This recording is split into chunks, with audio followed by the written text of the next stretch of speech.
Alors oui, c'est un facho et son dérapage chez Hanouna n'était absolument pas un accident. Regarde bien la première vidéo et je t'en mets une deuxième après. Et la Rachida, et la Rachida, et la Rachida, la reine du couscous. Non.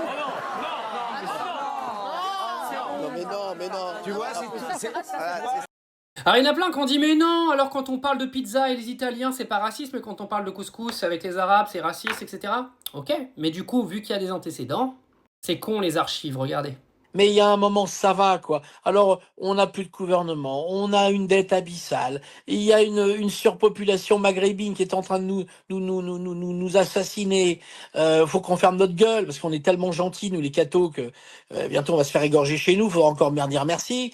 Mais je veux dire, on pourra bien bientôt plus bouffer de porc, n'est-ce pas? On en a ras-le-bol de la bamboula. Donc, et là, cette bamboula, n'est-ce pas, médiatique, eh bien, fait on en est à voler même maintenant les musées. Non mais écoutez, on en est où? Ah mais excusez-moi, c'était un dérapage chez Hanouna, mais oui. C'était un dérapage, il n'était absolument pas, ce n'est absolument pas des allusions racistes. Mais non, quand tu dis que Rachida Dati est une mangeuse de couscous, bah non, bah là-bas ça peut passer comme une blague. Sauf que quand avant t'as dit qu'il y avait une surpopulation maghrébine en France, que c'était tous des voleurs, qu'on était en train de se faire envahir par les Arabes, que la bamboula, il y en avait marre. Bah non, du coup, Monsieur Chalençon n'est absolument pas raciste. Alors, on a assisté, on s'est tous foutus de la gueule de Chalençon, qui était content quand il est venu nous faire sa petite vidéo en mode « Il est attrapé, ils ont compris les bijoux de la couronne ». Ah, c'est bon, ça nous a fait rire 2 secondes. Après, il a fait une deuxième vidéo qui était absolument pas drôle, parce que le mec est le pire des acteurs. Et là, le mec fait des dérapages racistes maintenant en direct à la télé. Et comme par hasard, ça se passe chez qui? Ça se passe chez Hanouna. Hanouna, il est content, il a refait son audience, voilà. Mais non, monsieur Chalençon, c'est-à-dire qu'arrivé à un moment, on peut avoir ses opinions, mais comme je le dis toujours, et comme on le dit toujours, que ce soit avec l'antisémitisme, avec l'homophobie, etc., ce ne sont pas en fait des opinions, ce sont des délits. La liberté d'expression, en fait, elle s'arrête à partir du moment où tu heurtes des gens. La liberté d'expression, elle ne permet pas aujourd'hui de venir expliquer que tous les Maghrébins de France sont des racailles.